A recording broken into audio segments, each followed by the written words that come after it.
I grew up hearing the same refrain from my family. I wasn't enough. Not like Victoria.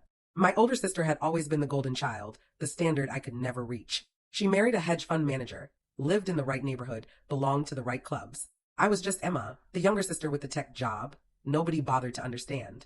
The pattern began early. When I was 12 and Victoria 16, Mom would line up our report cards at dinner like trophies. Victoria's straight A's earned her a new car on her 16th birthday.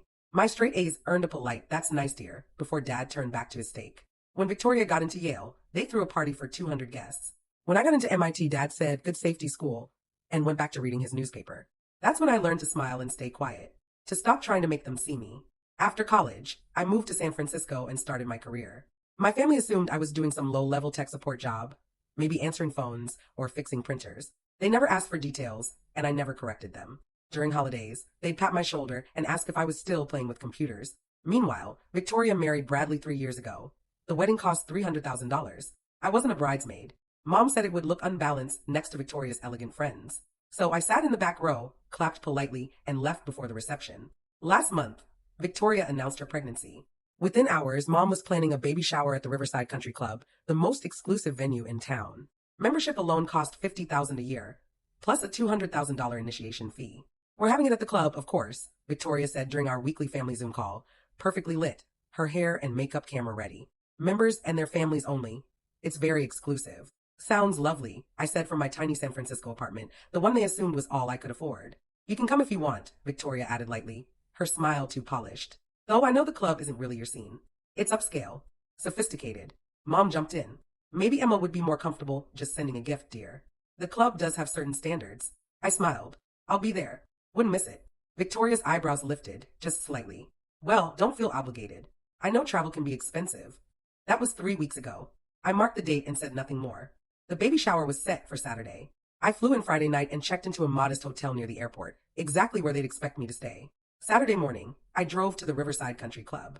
The place looked like something out of a movie. White columns, manicured gardens, sunlight glinting off the golf course. Valets rushed to park a parade of Mercedes and BMWs. Guests drifted inside in pastel dresses and crisp blazers. I parked my rental, a plain sedan, at the far end of the lot. My dress was a simple sundress from Target, my hair tied back in a ponytail. I looked exactly how they imagined me, the poor relation trying her best. The valet gave me a doubtful glance but said nothing. Inside, marble floors gleamed beneath crystal chandeliers. The sound of laughter and clinking glasses led me toward the Magnolia Ballroom. I slipped in quietly. About 60 women filled the room. Victoria's sorority sisters, Bradley's colleagues' wives, Mom's book club friends, relatives I barely remembered. Everything was pink and gold. Flowers, ribbons, even the cake. A string quartet played softly while waiters glided by with champagne and tiny canapes. Victoria sat at the head table on a throne-like chair, hand resting delicately on her baby bump, basking in adoration. Mom hovered beside her, radiating pride. I took a seat at a back table with some distant cousins. They glanced at me, exchanged uncertain looks, and turned away. Then came the gift opening. Each package revealed something more extravagant. Designer baby clothes, a $1,000 stroller, a custom crib. With every item, Mom announced the price, as though the number itself measured love. "This is from Aunt Patricia," she beamed, holding up a silver Tiffany rattle. $1,200. Laughter, applause, more champagne. I sat quietly, sipping water. My modestly wrapped gift, a handmade baby blanket from a small San Francisco shop, rested beside me. It had cost $80, but I already knew it would be dismissed. After an hour, Mom finally noticed me. Her eyes widened slightly. She hadn't believed I'd actually show up. She leaned toward Victoria and whispered something. Victoria turned, smiling thinly. "Emma," Mom called across the ballroom, her voice too bright. "You made it. Come up here and say hello to your sister." Dozens of heads turned. I stood, feeling every stare follow me. The cheap dress, the unpolished nails, the discount lipstick. Whispers rippled through the room. "Who's that?" someone murmured. "Victoria's sister." "Really? She doesn't look like family." I smiled, slow and steady, and kept walking. I reached Victoria and bent down to hug her. She allowed it for exactly 2 seconds before pulling away. "So glad you could make it," she said, her tone dripping with insincerity. "I wasn't sure you could afford the time off work." "I made it work," I said evenly. Mom jumped in, her smile a little too tight. "Emma works in the San Francisco tech industry. We're very proud of her." One of Victoria's sorority friends, a blonde woman in a Chanel dress, leaned forward. "Oh, how exciting. Are you an engineer?" "A programmer," I started, but Victoria laughed before I could finish. "Oh no, nothing like that. Emma does something with computers." "We've never quite understood." "What?" she said, patting my hand as if I were a child. "It's very sweet that she tries." The table erupted in polite laughter. I smiled faintly and said nothing. Well, sit, Mom said quickly, gesturing toward my table. Lunch is about to be served. I turned to go, but Victoria's voice followed me, bright and sharp. Oh, Emma, before you sit down, I wanted to ask you something. I paused. Her eyes glittered with that familiar cruelty. Bradley and I are thinking of joining a new club, even more exclusive than Riverside. The Platinum Reserve downtown. You know it. I nodded once. I knew it very well. The fees are insane, Victoria continued, making sure everyone could hear. $75,000 a year, plus a $400,000 initiation. But Bradley thinks we should apply. She paused dramatically. Of course. That's probably more than you make in several years. Very wonderful, I said quietly. I mean, no offense, she went on, smiling sweetly, but you probably couldn't even afford basic membership here at Riverside. She gestured around the ballroom, laughing. The initiation alone is $200,000. Can you imagine? Mom gave a nervous laugh. Victoria, be nice. But Victoria wasn't done. I'm just saying, it must be hard for you. Seeing how well Bradley takes care of me. Seeing all this. She gestured at the crystal chandeliers, the designer dresses, the expensive gifts. Knowing it so far out of reach. The room had gone silent. Every head had turned toward me. This was the entertainment, watching the poor sister be humiliated by the perfect one. You're right, I said calmly. It's all very impressive. Victoria smiled, satisfied. I'm not trying to make you feel bad. I just think it's important to be realistic about your station in life. Some people are meant for country clubs, and some people, she smirked, are meant for public parks. A few women giggled. Mom's face flushed red, but she said nothing. You couldn't even afford the basic membership, Victoria said louder, playing to her audience. Be honest, Emma. When was the last time you even stepped foot in a place like this? I smiled faintly. This morning, actually. Victoria blinked. What? I was here this morning, I said. Had some business to discuss with the management. Mom frowned. What are you talking about? Stick to your public parks, dear, Mom interjected quickly. Places better suited to your budget. This lifestyle isn't for everyone. I nodded slowly. You're absolutely right, Mom. Not everyone belongs here. I picked up my purse and turned to leave. Behind me, I could hear Victoria's triumphant laughter, her friends joining in. Someone muttered something about knowing your place. Another voice called me the unsuccessful sister. I walked through the grand lobby with my head high and stepped out through the main entrance. The valets avoided my gaze as I passed. I got into my rental car and drove off, but not far. I pulled into a small coffee shop 2 blocks away and waited. At 10:47 a.m., my phone rang. Miss Chin, said a familiar voice. It's Richard Morrison, general manager of Riverside Country Club. Good morning, Richard, I said. I just wanted to confirm. You'd like to proceed with the membership cancellations? All of them? I confirm, I said. Victoria and Bradley Thompson. Patricia and Robert Chin. Any family members under those accounts, especially my mother's individual membership. There was a pause. Miss Chin, just so you're aware, Mrs. Thompson is currently hosting an event in the Magnolia Ballroom. This will cause quite a scene. I'm aware, I said. And you want me to inform them immediately? Immediately. Very well, he said. I'll make the calls. I hung up and waited. 3 minutes later, my phone lit up, Mom. Then Victoria. Then Bradley. Then again and again. I let every call go to voicemail. By Sunday evening, I had 43 missed calls and 67 text messages. I ignored them all. Monday morning, back in San Francisco, in the penthouse office on the top floor of the building I owned, I finally called Mom back. It was 9 a.m. my time. Noon their time. Emily, oh my God. Emily, you have to do something. Mom's voice came through the line, trembling. Something terrible happened at the country club. What kind of terrible? I asked evenly, scrolling through the quarterly earnings my CFO had just sent over. They canceled our memberships. All of them. Mine, Vanessa's, your Aunt Lorraine's. They said the owner requested it. The owner? Can you believe that? It must be some ridiculous mistake. That's awful, I murmured, signing off on a $60 million acquisition. You don't understand, Mom continued, near tears.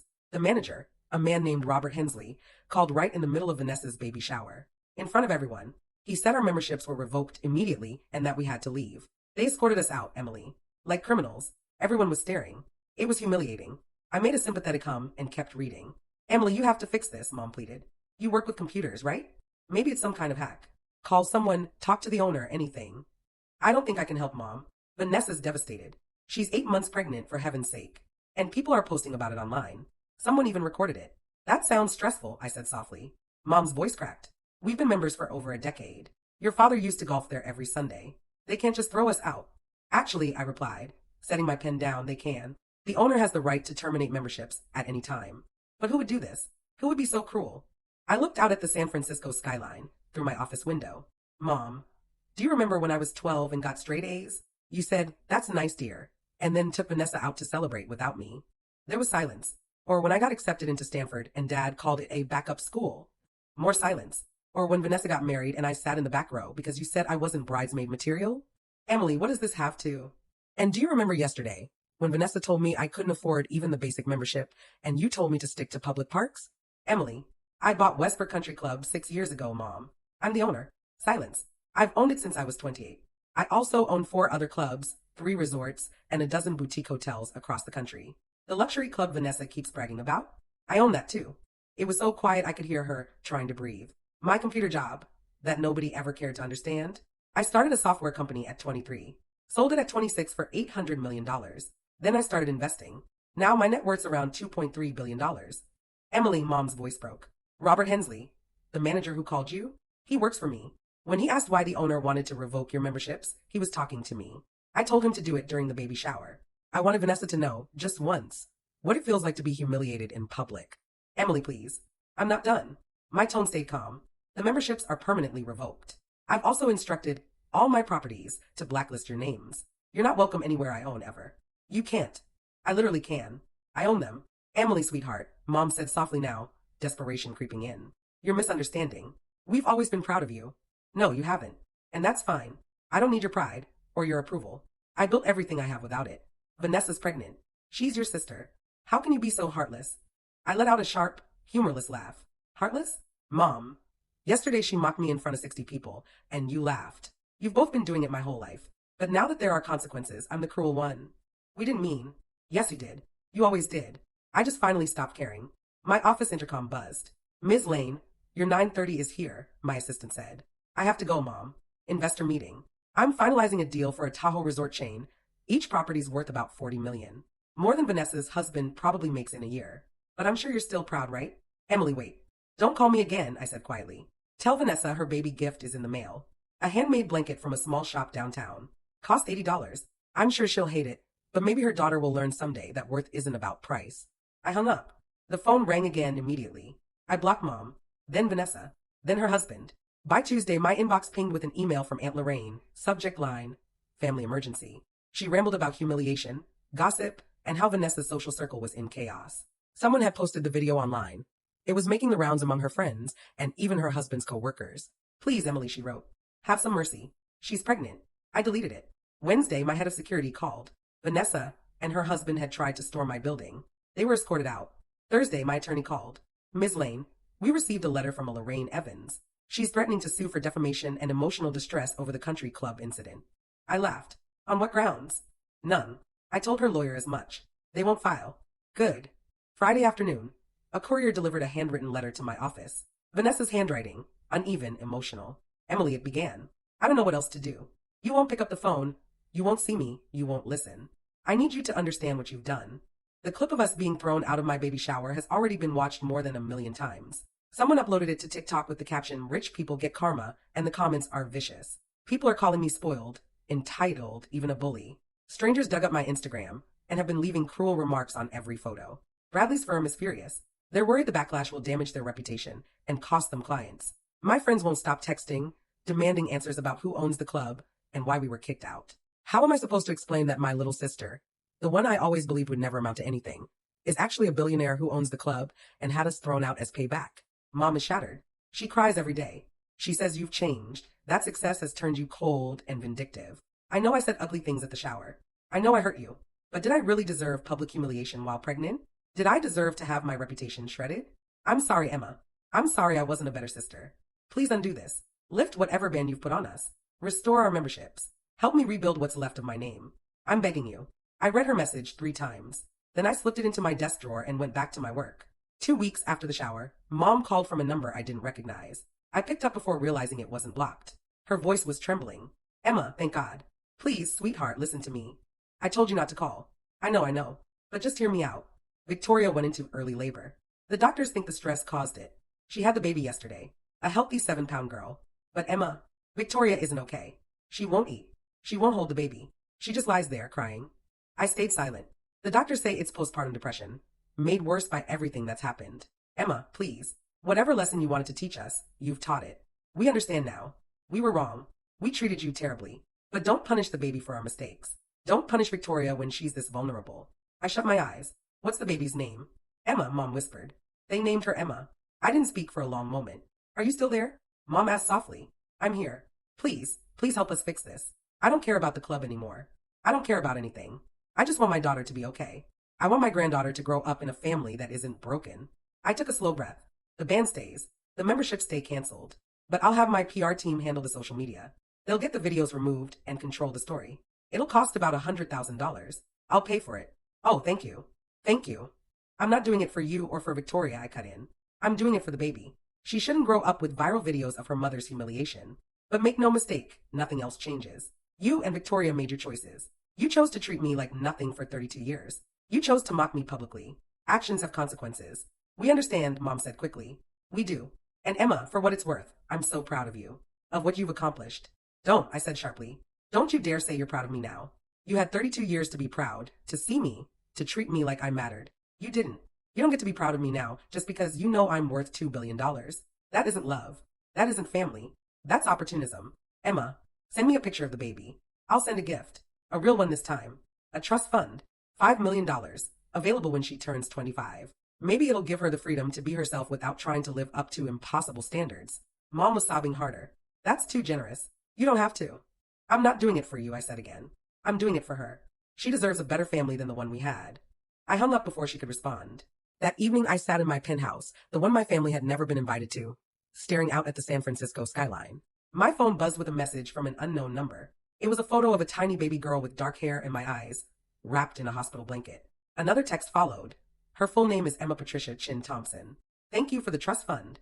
Thank you for everything. Victoria. I stared at the photo for a long time.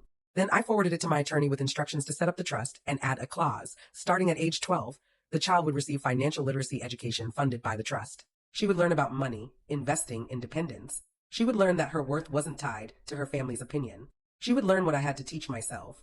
3 months later, a package arrived. Inside was a framed photo of baby Emma wrapped in the handmade blanket I'd sent. The one from the small San Francisco shop I'd assumed Victoria would hate. There was a note in her handwriting. She sleeps with this every night. It's her favorite. Maybe you were right about price not equaling value. Maybe I was wrong about a lot. I'm sorry I didn't see you before. I see you now. I set the photo on my desk beside a 6-year-old issue of Forbes, the one with my face on the cover, the one that read Tech Prodigy Turned Property Mogul, How Emma Built a Billion-Dollar Empire. My family had never seen it because they'd never bothered to look. I turned back to my work. 17 properties to manage, another acquisition in the pipeline, the life I had built without them, the life they never believed I could have.